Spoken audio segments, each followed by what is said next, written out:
everyone, I'm Kat and welcome to the first ever Chats with Kat. I told you guys that I was going to start this new series the other day, so that is exactly what I'm doing. So the first topic that we're going to have is going to be, get ready for the cheerful thing by the way, panic attacks and anxiety and all things to do with that, because basically, you know, why does my jumper keep changing colour? I need to just... Okay, I'm gonna sit here.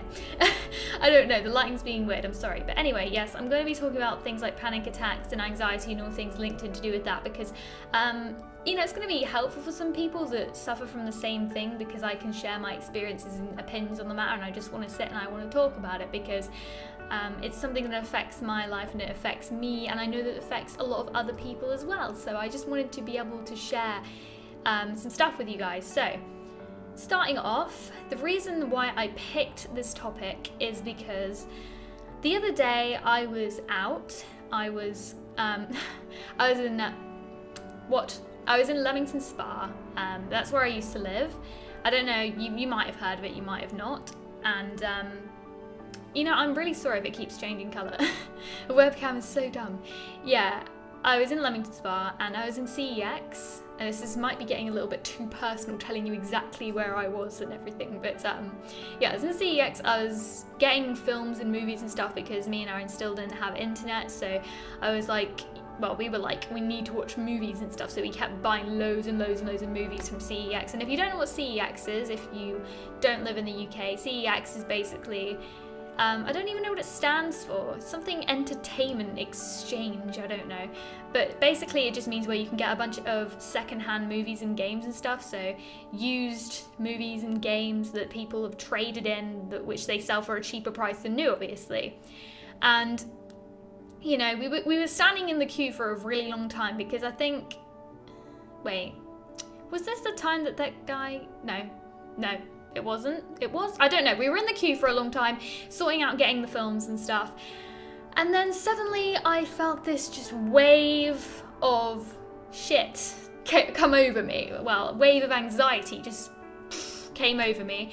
And I was like, oh, fuck. And I started feeling really, really, really anxious when I was just standing there. So what I tried to do is I tried to get my earphones out, plug them into my phone and start listening to some music just quietly in the background, because I thought maybe that would just take my mind off the anxiety, because sometimes it can be like a coping mechanism for me. That's how I get away with going places on my own. If I'm listening to music in earphones, I can go places on my own. Otherwise I have to have someone with me. And even though Aaron was with me, I suddenly just got really anxious. I have absolutely no idea in the world why. I don't even think there was a valid reason why. And yeah, I was feeling really bad. I was like on the verge of crying. And then when we got out of CEX, you know, Aaron knew that I wasn't alright, and he was just basically holding me. We were standing in the street and I just was crying. I was like desperately trying to hide my face and hide myself from people because I didn't want people to see me crying, obviously. I didn't want to make a scene because when you're having a, well, yeah, I started having a panic attack.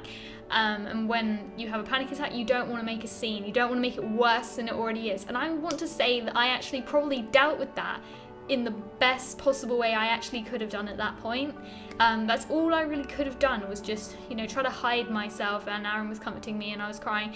And then there was a pub right next to it which we like go in sometimes to eat in, and we just basically went in there because, you know, I needed to go in and I needed to sit down and calm down, and I had something to eat eventually, but, you know, I just had to regain my composure.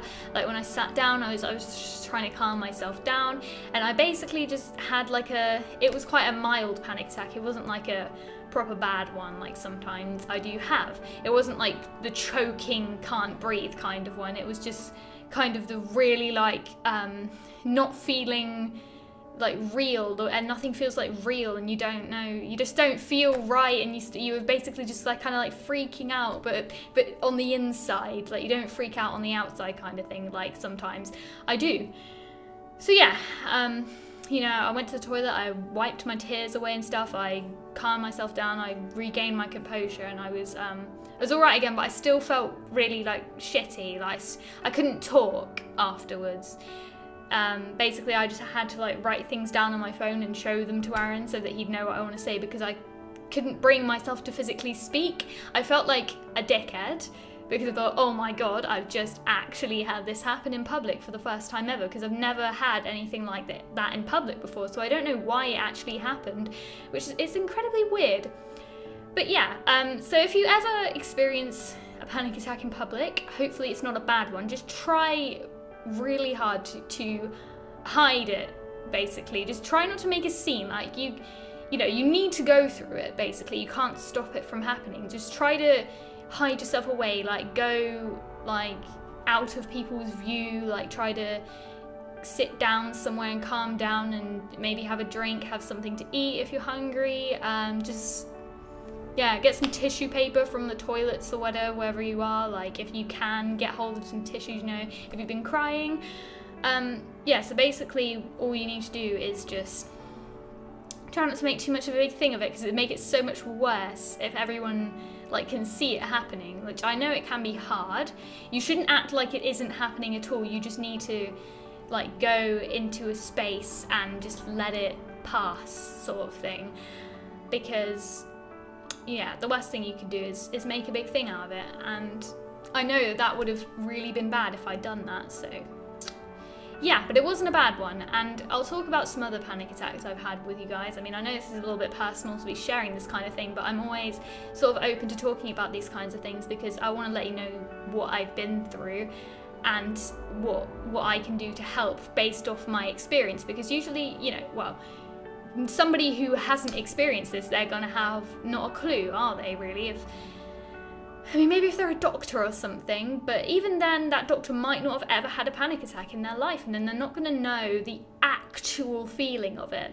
So, yeah, if you don't know what panic attacks are, I'll quickly explain that as well. Basically, there's all different symptoms, and they can go from mild to severe, and I've had them both, mild and severe. And the mild ones are usually just where, yeah, you're sort of like freaking out on the inside. You feel just very anxious, very nervous. You might get nauseous. Yeah, nauseous is one of the big things. You might get a headache, probably cry, and you know, your throat might tighten up a little bit, but maybe not that much, because that's more in the severe side of panic attacks that happens. But yeah, you'll probably just feel like you don't know what's going on. The world doesn't seem like it's like real. Like, it's hard to explain. You're sort of having an existential crisis. It can feel like that you don't feel like anything's like real or right or anything like that, and you just sort of start freaking out because of it. So it can be anything like that, any of those symptoms. There may be other symptoms, but those are what I've experienced. If we're in the severe section, that is probably, I'll tell you, the most severe panic attack I ever had was stress-induced. And it came from playing League of Legends, actually, because I was really, really stressed about League of Legends. And then something I noticed is my heart. Oh my god, my nails are so bad. I need to repaint them, it's all come off. But yeah, what I felt is my heart palpitations, and if you don't know what heart palpitations are, it's where your heart starts beating kind of fast and you can feel it beating in your chest, like really, like you can really feel it. Because usually when your heart's beating in your chest, you don't really actually feel it, do you? But then it starts getting really, really like evident to you that your heart is beating. And yeah, you just start getting really nervous, really anxious, really nauseous. And what happened was I went down to the kitchen to like get something to eat or something, and then I sort of just was leaning on the kitchen counters and I was just like crying. So I started crying, and then when I like took my hands off, I lost my balance and I actually collapsed to the floor. I was on the floor, I was crying, and then my body actually started like having spasms. Like I was like moving around everywhere. I couldn't control it either. It was the scariest thing ever. I lost complete control of my body. My body was spasming all over the place. It was awful. I was just crying, and then when I actually stopped, the spasms stopped. I was like hugging my knees, just rocking back and forth, just crying. It sounds so awful, and it really was, and I just was crying so much, and it was just terrifying that I lost complete control of everything. Like that had never happened to me before at that point, but then it did happen. And the thing is, like, Aaron was upstairs, he had no idea what had gone on, and I just went upstairs and like, I just needed comforting. So that's the best thing that you need after you've had a panic attack, is for somebody to just comfort you, reassure you it's all right. Like, during a panic attack, there's not really anything anyone can do to help you, to be quite honest. I mean, they can try to calm you down, but it's like, there's no way that you're gonna really calm down, but it's nice to have somebody there for support. But yeah, that's the worst panic attack I've ever had. Can't remember if my throat was tightening. Yeah, actually, now I remember, I could barely breathe.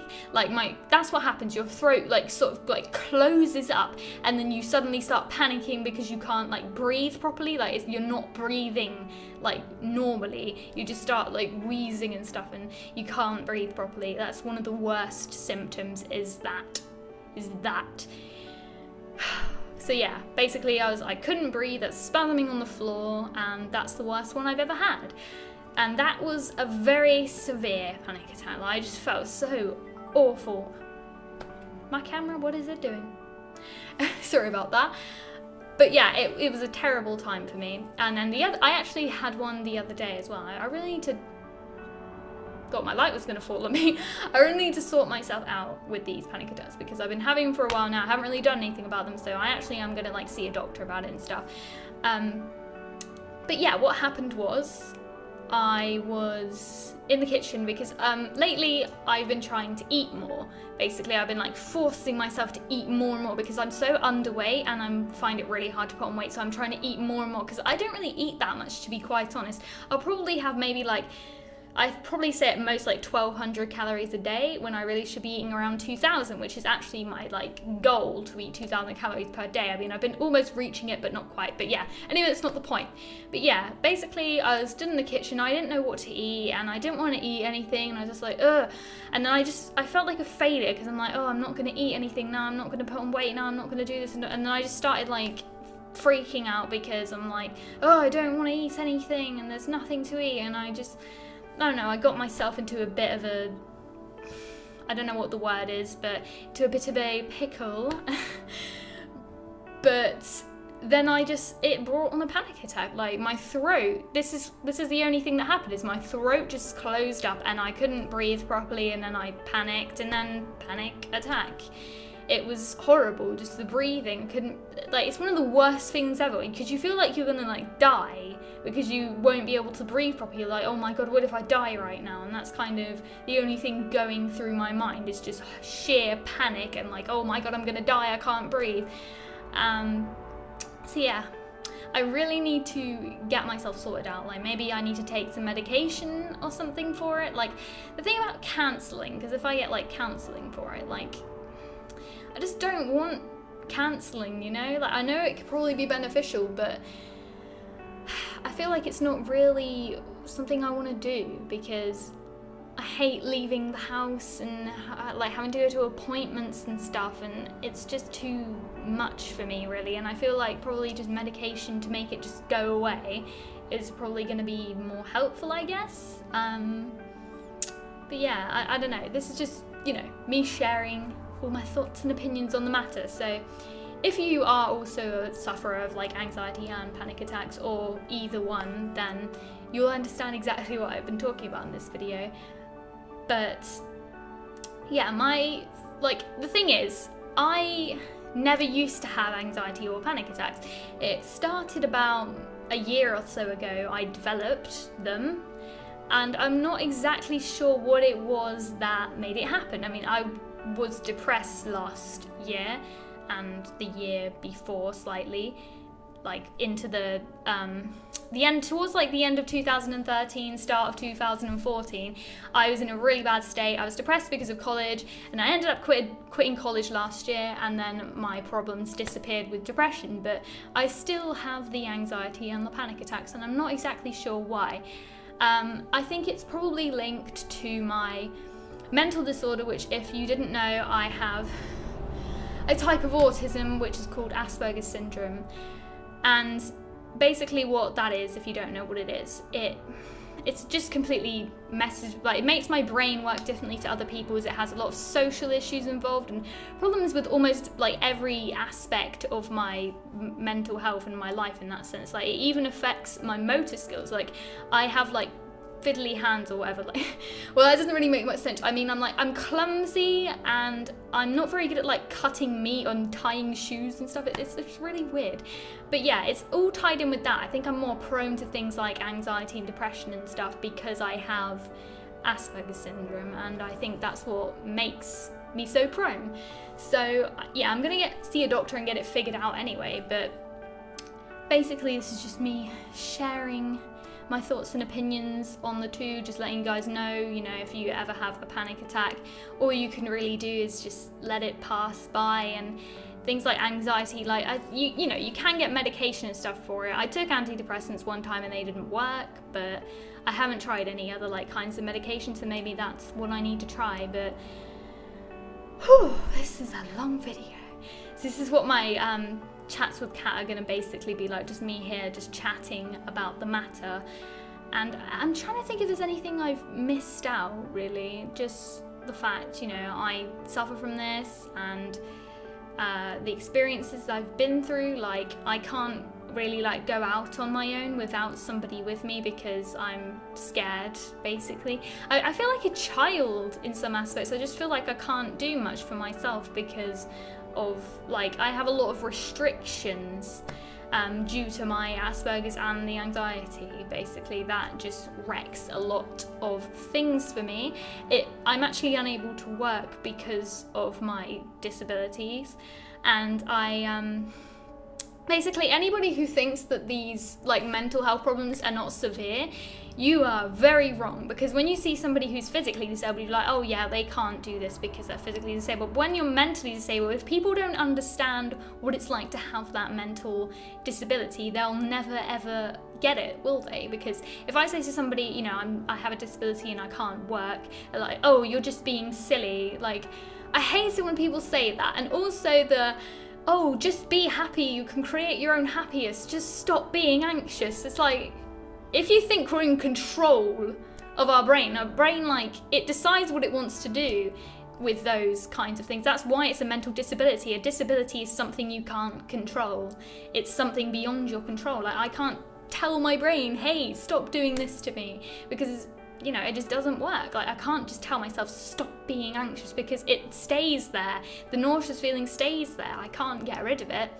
And if anybody tells me that a mental disability is not severe enough to not work, well, the thing is, I receive compensation for the fact that I have a mental disability. So it must be pretty severe if they give me money for the fact that I have this problem, because I never really thought it was that severe when I was younger, because it wasn't really that bad when I was younger, or I didn't really like take much notice of it. But now it's really, really noticeable, and I've become really aware that there's certain things I can and cannot do because of it, and it's sad, but in a way, like, I wouldn't want to work anyway, but maybe if I was like different minded, then maybe I would want to work. But because I have this, I'm like, I know I can't work because I'm gonna fail in so many aspects.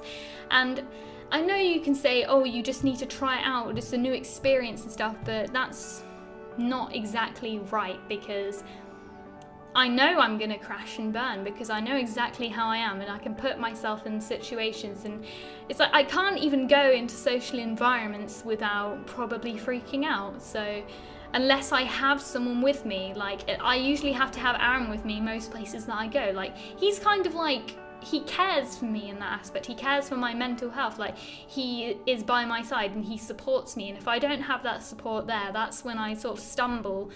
So I'm not very good at kind of like taking care of myself in that aspect. So this is why I really want to like sort myself out, because, you know, one day I want to have a child, and if I can't look after myself, and if I'm in bad mental health, then that child is probably going to suffer, and I don't want that to happen. So I just want to make sure that I'm okay and everything, and maybe get it sorted out. So let me know if you guys experienced the same thing, if you take any medication for it, if you've received counselling for it, how you deal with it. You know, I'd like to hear other people's points of view and stuff like this. That's if you're still watching, because I know this is a super long video, but that's what I wanted Chats with Kat to be, just a really long video of me sitting here talking to you guys and discussing topics, because that's just really something I want to do for people that enjoy like longer videos and just sitting and just listening. Like, you don't even have to be watching the video, like you can maybe just have the video open in like a tab sort of thing. But yeah, I really want to hear other people's opinions on this and what they think and how they feel, and if you don't have anxiety and panic attacks, how bad does it sound to you? Because I know it sounds pretty bad, and it is like as bad as it sounds, maybe even worse. So yeah, I just wanted to talk to you guys about those mental problems today. And I don't know, maybe one day I might make like an in-depth video of my next, maybe, well, not the next one, in the next Chats with Kat I'm going to make something kind of positive, because this is quite a negative thing to be talking about. But I did just want to get it out there, and I did just want to share my experience and my thoughts with you guys. So yeah, maybe in the future Chats with Kat I might do like an in-depth chat about my personal mental disorder for people who don't really understand it. I know I did a video a while ago talking about it, kind of, but not like an in-depth one. So if you guys would like that in one of the next Chats with Kat, then let me know, and also leave more topics below for the next one or future ones, and whatever you've got, just put it down in the comments, and you never know, I might talk about it. So yeah guys, thank you all for watching, and I'll see you in my next video.